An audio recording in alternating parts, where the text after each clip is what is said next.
Hey guys, it's John from Eastern Hot Rodder, and today I'm going to show you the steering wheel that I picked up.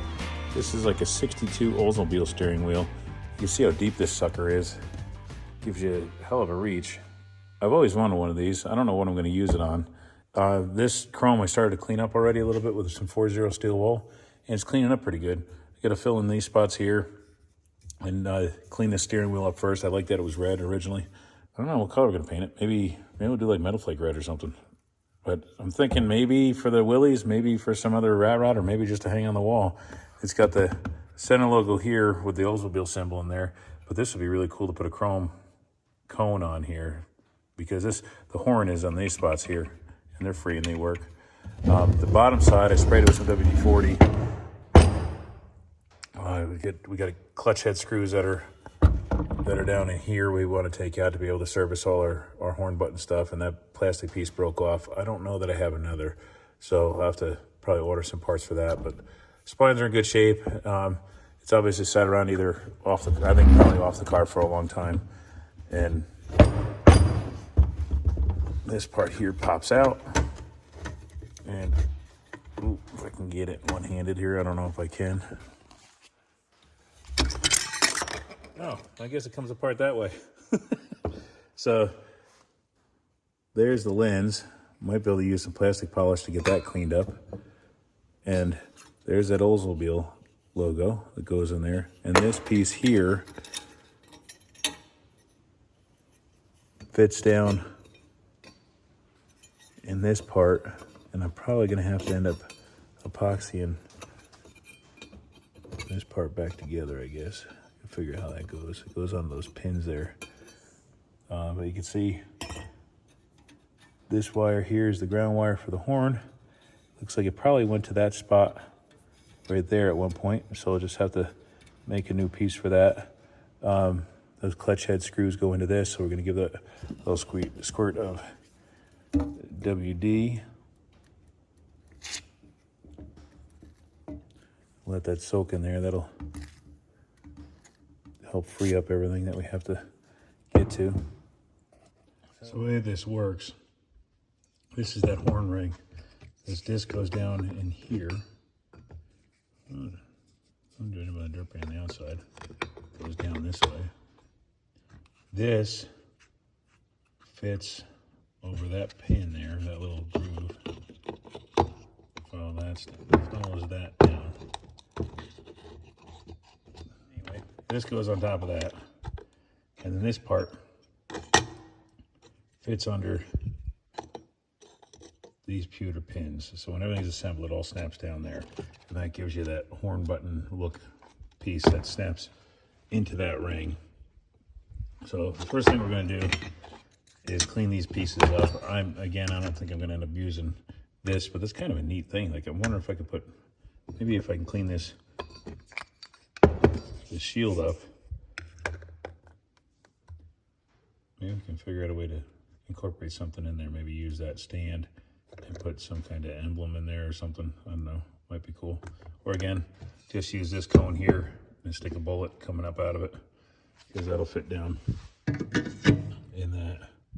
And if that bullet stuck up, say, that far, nice little chrome, like the center cap of a wheel or something. I don't know. We'll see.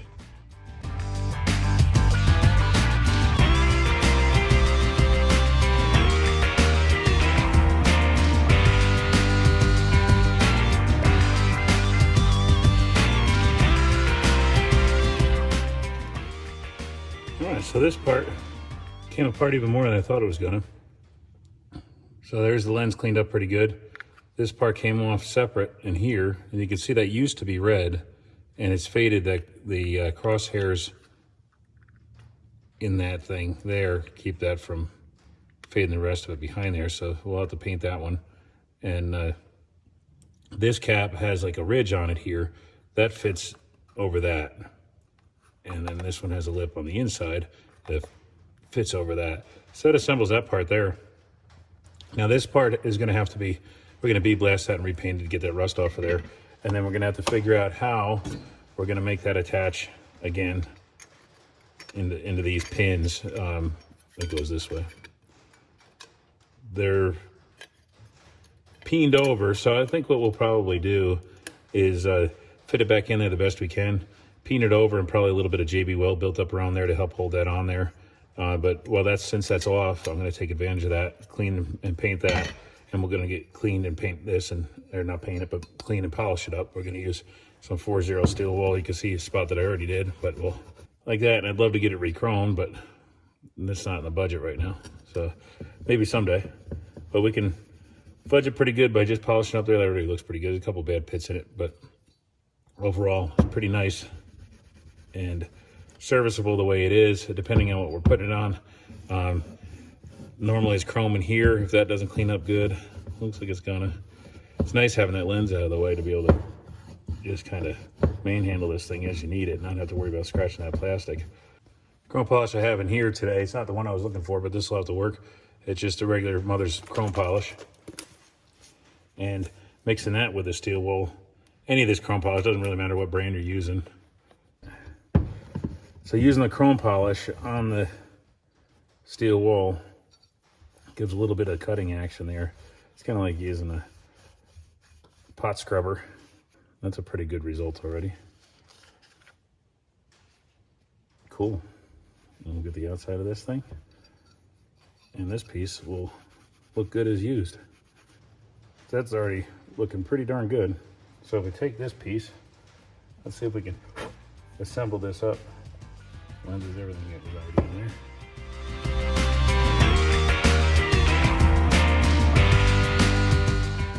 Set that aside. Now we're going to tend to this guy. So I bead blasted that plate that goes under the horn button. That's a retainer plate that was rusty. I had black on this side, so I didn't have to do the whole thing, but clean that down to bare metal so we can give that new coat of satin black or flat black. And while I was at it, I bead blasted the inside of the steering wheel area, so this is all nice and clean. There's screws down in here and one here. That one didn't get too clean in there, it's hard to see in there. And I got one screw here and one screw here. They're clutch heads. You can see they're kind of a little butterfly looking thing. So they're a clutch head screw, and I can't find my clutch head screwdriver anywhere, so I'm gonna go buy another one. So another trip to Napa. But I cleaned it there and also blasted a little bit in there. When I get this horn piece off, we'll get what's scuzzy underneath that. But you can see this wire broke loose, and that's supposed to go right there. So we'll have to fix that. I'm gonna have to get a couple horn components for this, I believe, because they're broken off the backside. You can see that's right here. That's broken off. I should have a plastic tube that sticks down with a little contact on it. And I'm not sure what it would have been on this side. I'll have to see if I can figure that one out. But imagine a GM restoration place probably has those parts. They're probably the same as any other GM. The only thing that's really different on this is how deep this wheel is. But I might end up, I don't know, this is kind of scuzzy up here. We do have to do a lot of repair on this. So I might, after I get the chrome off, I might end up bead blasting this whole thing just to give me a good working surface to work on the body work on it, because it does have to get resprayed anyway. And well, I did it off camera, but I bead blasted this wheel to get the scuzz off it. It actually came out pretty good, but I had to take a little break from this because I didn't have my tool. Because the clutch head screws that are here, some people call them butterfly bits, other people call them clutch heads. They were, I didn't have the wrench anymore. I don't know what happened to it, or the driver for it. So I had to go out and buy this little DeWalt set. It's the security set by DeWalt. It's got all sorts of different things. And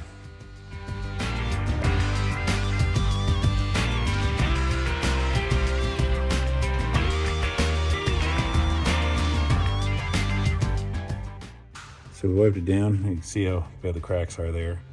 And the reason we wipe it down with rubbing alcohol, and it still has to dry there, but there's a little crack there I'm gonna wanna fill, and a little bit there, which that one's not too bad. One is to get the dust off, but the main reason is to get the grease off, so everything all the bonding agents and stuff will stick to this better. So we're gonna fill that in around there. This is Evercoat FiberTech. This stuff works pretty good. It's got fiberglass hairs kind of built into it. Reinforcement repair fillers for doing plastics and stuff. Fiberglass, SMC and fiberglass repair, so it's really good for doing stuff on like flexible bumpers and stuff. Excellent for rigid plastic repairs and ground effects, spoilers, running boards, body panels, etc. Really, I've used it on a few different things, and it works pretty decent for good filler. I like that it has stuff built into it, and then it'll help fill in these grooves here, and then we'll just sand it out, and hopefully it'll be ready for paint. We got to decide what color we're going to paint it, but we'll get started.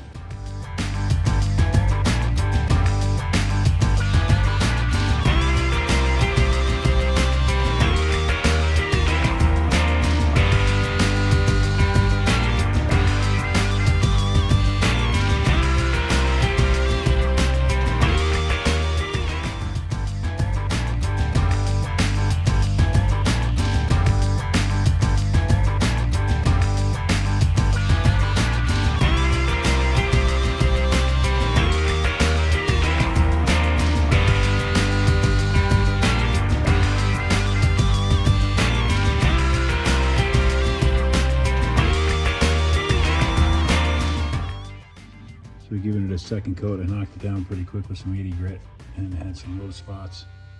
So I filled that in there. There's a spot I missed back here on one of the sides. I don't know which one I missed, but I did.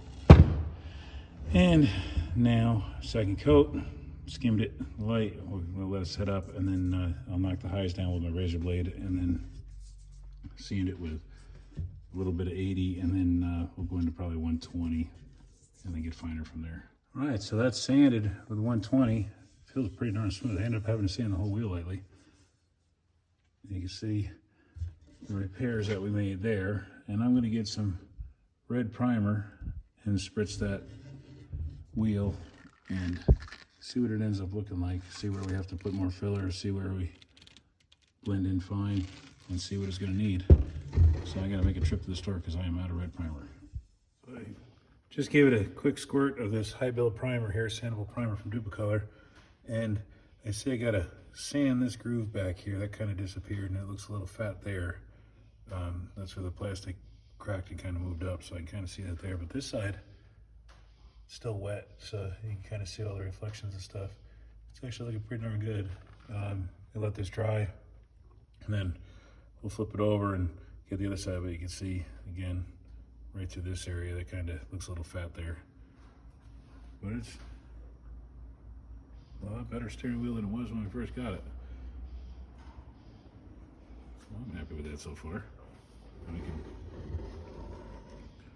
This is where we had some micro cracking here from when the sun kind of beat on it through. That's the top of the wheel.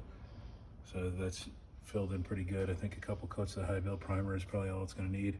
If not, maybe a little bit of spot putty here and there. But it's getting close. We got our first coat of black on there. Looking pretty decent. So I just used the Duplicolor. I'm gonna use quite a bit, probably half that I can on this side here. We gotta flip it over. Painting a narrow surface is kind of a pain in the butt because it sprays a lot past it, so you get a lot of overspray. So I gave it a good coat, probably 3 coats there. And once that dries, I'll flip it, paint the facing side, but I'm pretty happy with that. And then once it's all done and cured, I'll clear off this to make this bare metal again. And same thing on the inside of the wheel. Where we got it blocked up on a can. I might drop it down a little bit, maybe put it on this metal polish thing. That'll be a little better. Get it down a little bit lower. Then you can see all the areas that we missed when it was upside down. Yeah, there's our black wheel. It's still wet, and I still gotta let the clear go on, so I gotta let this cure. But it looks so much better. Remember all the cracks that were there? They're all gone. It's gonna look like a new wheel, newish wheel anyway. And again, once this is dry, we can clean the extra off of there. You can see the paint's not dry, so it's pulling right down to the primer when I rub it. So it'll come off pretty easy. I'll make that look real good. And here, this is metal here, bare metal. I'll probably sand that down. I don't know if that is going to need it because the horn, but it's the horn button contact, I think has to touch that. So I think it does have to be bare metal. I probably should have just put a piece of tape over it before I painted it, but a little bit of lacquer thinner will take it off. Okay, there's the clear coat on it. Ooh, it's shiny. I hope it stays that shiny when it dries. Should. Cool. So I got the horn button back on, and there's the beepers there. We cleaned those with some sandpaper and stuff. bolted that back down, so that's all hubbed in there. I do want to do something special in here and get rid of that Oldsmobile emblem, because I'm going to probably be putting this in the Willys or some other hot rod. I love the spiral on the back of that. That I just taped it for now so it doesn't fall apart, and that sits in there like that. So that's what that wheel looks like stock. And I'm gonna zoom out a little bit so you can kind of see the whole thing. And look how deep that V is. That's just so cool. Okay, so I assembled the horn, well, the centerpiece is not really a horn button. And what I did with that is I got the logo in there, painted that red so it looks like it used to. And then I squeezed these pins, they're just pot metal, with a pair of pliers. First I used these nippers, and that kind of squished it up good. Then I tried this, and it over squished this one. I set it back down, and then I peened it back over. Now, that came loose when I was trying to pull the horn button off the wheel originally. This side popped, so there wasn't real lot of meat left on to hold that pin down. So I think what I'm going to do is mix up some JB Weld and put a little blob of JB Weld on each corner there, just to hold that. So whoever ends up using this wheel takes it on and off a bunch of times, it's not gonna pop loose and then fall in their lap while they're driving down the road. That's such a cool looking wheel. That's really deep. Let's see, let me measure it.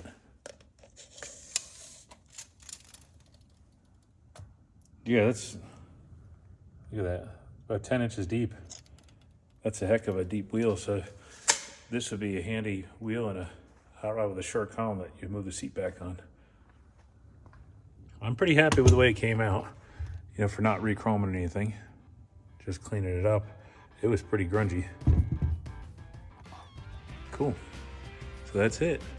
Thanks for watching, guys. See you on the next one.